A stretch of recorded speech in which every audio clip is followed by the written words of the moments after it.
Regresamos a Sónico Radio, la radio número 1 de los hispanos. Yo soy Majox Parra, bienvenidos una vez más. En esta oportunidad me encuentro con el doctor Alfonso Andrade, es practicante de la medicina ayurvédica en Montreal. Vamos a sumergirnos en el mundo de la ayurveda. Para quienes no lo conocen, vamos a definir estos conceptos y vamos un poco también a pasearnos por la historia de la formación del doctor Alfonso Andrade. Bienvenido, doctor, a Sónico Radio. Gracias por su invitación, un honor. Doctor, el ayurveda puede ser un término que a muchos les suene, quizá tengan idea de lo que es, otros quizá ni siquiera lo habían escuchado, pero cuando hablamos de ayurveda, estamos hablando de una palabra. ¿En qué idioma específicamente? Bueno, la palabra ayurveda quiere decir exactamente biología. Biología. Quiere decir biología, pero en sánscrito, que es el idioma,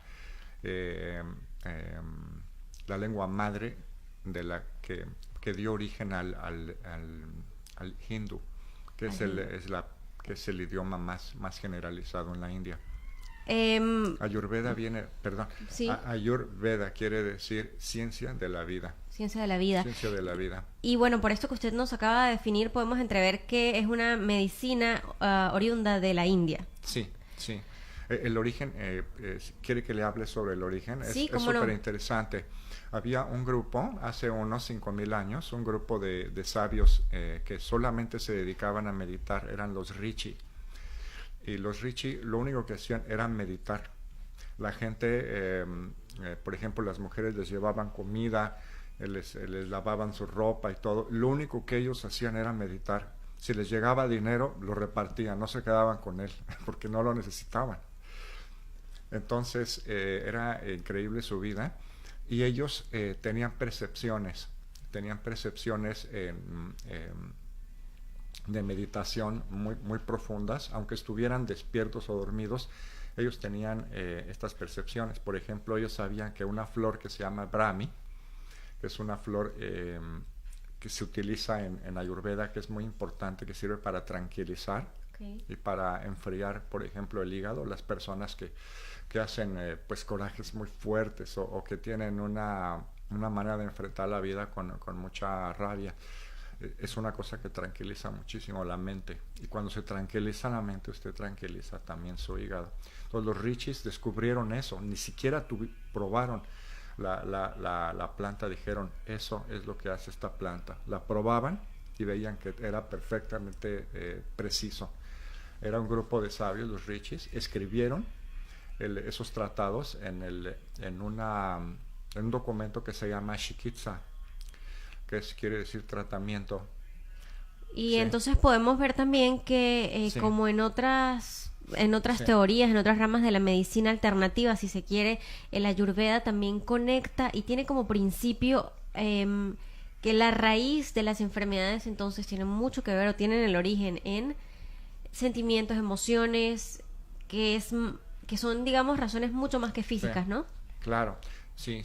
En Ayurveda, por ejemplo, cuando nosotros recomendamos un alimento, también estamos recomendando que la persona se dedique a cierto tipo de pensamientos, porque su pensamiento es su alimento también. Entonces, eso va a cambiar inmediatamente su estado físico y su salud. Y es muy interesante porque para quienes nos escuchan a esta hora que quizá están buscando alternativas para sus enfermedades o incluso prevención, ¿no?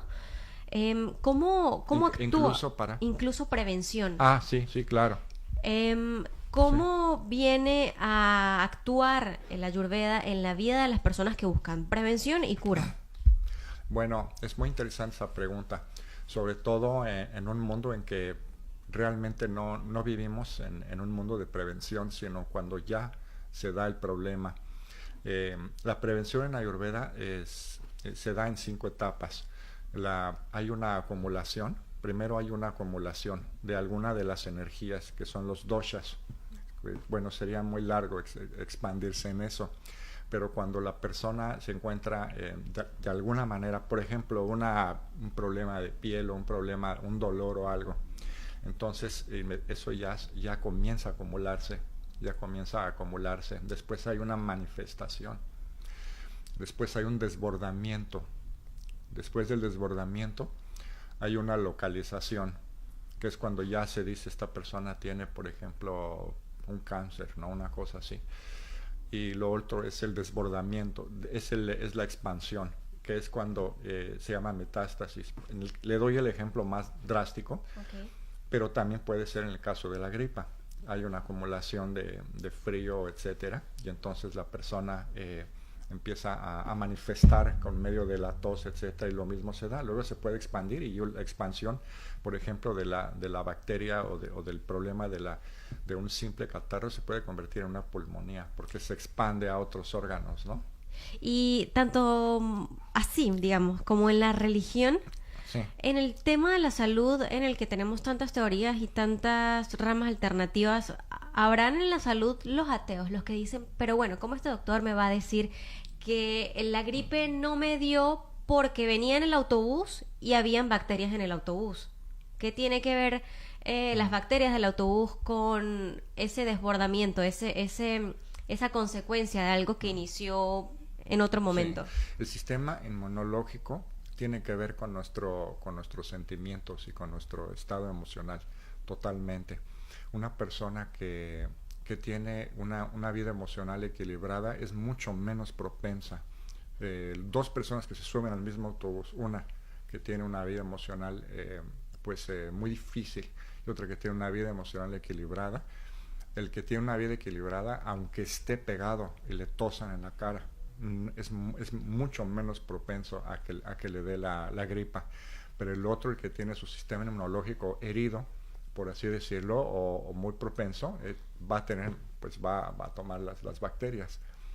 Sí. Esto quiere decir que nuestros sistemas están, digamos, regidos, pueden ser regidos o autorregidos.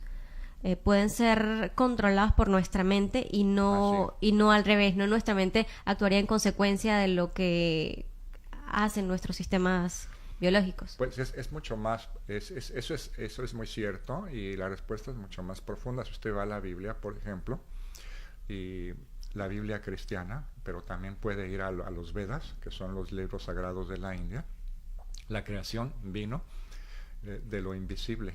O sea, lo visible nació de lo invisible. Los pensamientos no se ven, pero el mundo que vemos, sí lo vemos. Entonces, por ejemplo, alguien un día se imaginó que era posible crear una pantalla plana, que no era necesario tener tubos catódicos, sino puntos que reaccionaran con la luz, por ejemplo, con ciertos impulsos electrónicos. Eso fue un pensamiento que no se veía, pero ahora la pantalla ya existe. Entonces, y el mundo que vemos, todo lo que vemos y lo que no vemos todavía viene de algo que todavía está en estado de pensamiento. Si eso responde a su palabra. Sí, por supuesto. Sí. Desde luego, es para entender entonces cuál es el orden Sí. de las cosas, aunque estemos conscientes Sí. o no, así funciona. Sí. Ahora, doctora, para las personas que tienen dolencias, que tienen algún tipo de enfermedad, que ya han acudido a la medicina alopática y que Sí. quieren considerar otras opciones, el Ayurveda pudiéramos pensarlo como alternativa para cualquier sintomatología, para cualquier patología, o hay cosas específicas. ¿Quién puede acudir al Ayurveda? No, el Ayurveda es una ciencia de la vida, y cualquier persona puede tener acceso a la Ayurveda. Inclusive las tipologías de la Ayurveda, las tipologías de dosha, como le digo, que son tres energías básicamente. Son su estructura, su metabolismo y su sistema nervioso. Eso existe también en los animales. La misma medicina que usted se puede tomar se la puede dar a su perro y se la puede dar a su planta en un momento dado, porque los sistemas de vida son idénticos. Son sistemas de vida. El Ayurveda considera la vida como un fenómeno en el que se dan paralelismos totales. Hay plantas que necesitan, que están resecas por alguna cosa, usted las puede reanimar. También con agua, o usted también les puede dar algunas otras cosas. Hay remedios ayurvédicos para que funcionen. Y a un perro usted puede dárselo también. Sí. La manera como cura la Ayurveda está basada en elementos de la naturaleza más acciones como meditación y este Sí. tipo de Sí. de acciones. Sí, porque es una visión holística de las cosas. El Ayurveda considera que su curación son sus pensamientos, su alimentación, es la base, es lo más importante. Si usted quiere cambiar su vida, tiene que cambiar su alimentación. Ahora, la alimentación no tiene por qué ser una alimentación que la haga sufrir. Puede ser una alimentación deliciosa, inclusive descubrir algo que no conocía y vivir mucho mejor con alimentos que no le van a hacer daño. Por ejemplo, una persona que ha ganado muchísimo peso y que encuentra un placer muy grande en tomar dulces y todo, puede descubrir que lo que necesitaba en el dulce era amor, pero ese amor se lo puede dar a sí misma. Y la persona puede bajar de una manera tremenda de peso, amarse a sí misma y además mejorar increíblemente su vida.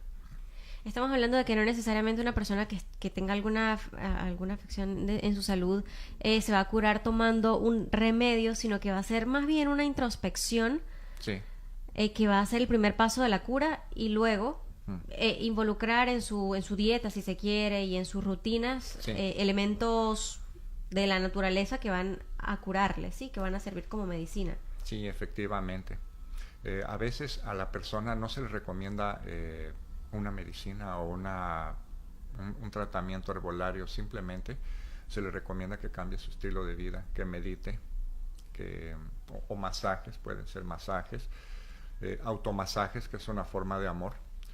En fin, los tratamientos pueden ser pues muy variados, ¿no? Pueden Sí. ser muy variados, pero básicamente su comida, lo que cambia es su comida y el reconocer que usted está ahí porque quiere, no porque debe. Usted llega al consultorio porque quiere y usted reconoce que quiere un cambio de vida, ¿no? Evidentemente. Bueno, para sanar Sí. necesariamente, quizá Sí. el primer paso es aceptar que existe algo que cambiar, ¿no? Sin embargo, hay personas que pueden llegar al consultorio y decirle, hágame lo que quiera, pero no me cambie mi comida. Y entonces se le dice desde el principio, no voy a poder hacer mucho por usted. Imagino que como practicante de la Ayurveda, a través de los años ha venido encarando diferentes dificultades, no digamos, más bien nuevos retos Sí. en cuanto a lo que se le plantea a los pacientes, ¿no? Pues cada vez surgen en el mercado más intentos de alimentos, por ejemplo, empezando por la alimentación, el marketing y la publicidad se ha encargado de Sí. vender como efectivas muchas fórmulas, muchos productos que las personas compran pensando Sí. que son muy buenos y bueno, definitivamente son tan procesados que puede terminar uno teniendo una vida bastante aparatosa, si se quiere, ¿no? Sí, Haciendo claro. la analogía. comparación, la analogía. Sí, efectivamente, la cultura nos conforma nuestro modo de vida y nos hace pensar que ese es el estilo de vida correcto. Por ejemplo, se sabe que el consumo de carne aumenta el efecto de invernadero de una manera terrible. Y sin embargo, se sigue promoviendo y promoviendo la carne. Sin embargo, la industria empieza a absorber un poco los cambios. Ahora existe, por ejemplo, en las hamburgueserías, en las grandes cadenas, ya existe le llaman carne artificial. No sé si la han probado. Vayan, por ejemplo, a Harvey's. Harvey's es una de mis restaurantes favoritos, pero no por las hamburguesas de carne, sino por las hamburguesas de carne artificial, que es una preparación hecha a base de soya que tiene bajo contenido de sodio. Es la única cadena que utiliza ese tipo de alimento con muy bajo contenido de sodio. Ahora, el gran riesgo de la comida muy procesada es la cantidad de sodio. Todo lo que pasa de 9%, ya 9 ya es muchísimo, pero digamos que es tolerable, está bien, para lo que es nuestra cultura, pero a usted le pueden vender con la mano en la cintura alimentos que tienen 30-33%, quiere decir que la tercera parte de lo que usted se está comiendo es sal. Eso sin duda va a tener una incidencia en sus riñones, en la retención del agua, y aunque sea joven y esté bien, va a ir lastimando sus riñones con el tiempo. Entonces hay que fijarse muchísimo en lo primero que debe de ver en un alimento es la cantidad de sodio. Pues bueno, nos ha dado un dato muy interesante Sí. y entra a colación un tema que es la información, ¿no? Sí. La búsqueda de la información, porque una persona desinformada, por supuesto, Sí. puede cometer mil errores pensando que lo está haciendo Sí. bien. Sí. Sin embargo, teniendo la información a mano, pues ya queda conciencia de cada quien saber si quiere tomar algo o no, porque la diferencia radica en cuando uno está consumiendo algo, pensar que lo está consumiendo y que le va a hacer bien, o que, ok, yo sé que esto no es tan bueno, pero igual me lo voy a comer. Sí. Tener una conciencia de eso creo que hace bastante la diferencia, y sobre todo en términos de cantidades y frecuencias de consumo, ¿no? Conversamos Sí. a esta hora con el doctor Alfonso Andrade de New Life, Ayurveda New Life. Hoy definimos conceptos acerca de la medicina ayurvédica y vamos a recordarle a nuestra audiencia, doctor, cómo pueden hacer para contactarlo Sí. quienes se encuentran en Montreal y sus alrededores. Mire, tengo aquí la tarjeta en mi mano. Ayurveda New Life es mi compañía. Yo trabajo con un equipo de expertos. Yo no doy todos los servicios, por ejemplo, de masajes y todo. Estoy rodeado de expertos. Puedo darlos, pero estoy rodeado de gente porque, pues, es una cuestión de tiempo, ¿no? Y cada quien tiene que darse una especialidad. Yo me dedico fundamentalmente a los problemas de diabetes, por ejemplo, o de exceso de peso, la gente que tiene exceso de peso y depresión. Eso es básicamente mi especialidad, por así decirlo. Pero hay gente que me viene a ver por Hashimoto o por otras cosas, ¿no? Y eso es importante que lo sepa. Ahora, para contactarme, tengo aquí el teléfono, es 438-725-0249. Muy bien. En Montreal, sí. Y bueno, aquí en la información de esta entrevista vamos a dejarle también los datos de contacto del doctor Alfonso Andrade del Centro de Ayurveda New Life, para que quienes a esta hora nos escuchan y tengan dudas y quieran acercarse, Sí. pues bien puedan hacerlo. Es importante destacar que no importa la edad, ¿no es cierto? No importa. Hay gente que puede traer a sus niños por cualquier cosa, y es importante que lo sepan. Hace poco vi a una niña de unos 12 años que tiene un problema de nerviosismo muy grande. Lo que hice fue cambiar su alimentación. Me escribieron, la mamá estaba muy contenta. Un simple cambio de alimentación. Wow. Sí. Pues es un Sí. muy buen ejemplo, sobre todo las nuevas generaciones que están se ven muy atraídas por las comidas procesadas, Sí. son el blanco perfecto de la publicidad y el marketing. Los niños también comen comida procesada, ¿Sí? Menos procesada, pero al fin y al cabo Sí, procesada. Sí, no hay que ir más que a las cajas de los cereales de bebés, por ejemplo, Sí. para darse cuenta. Pues bueno, doctor, estamos muy complacidos de tenerlo con nosotros hoy en Ozónico Radio. Un honor, muchas gracias. Y gracias a usted por su tiempo. Esperamos tener en una próxima oportunidad, pues, poder desarrollar más temas relacionados con la medicina ayurvédica. Bueno, muchas gracias a ustedes. Muchas gracias, doctor. Y yo los invito a que sigan en sintonía de Ozónico Radio. Soy Majox Parra y nos encontramos en una próxima entrevista.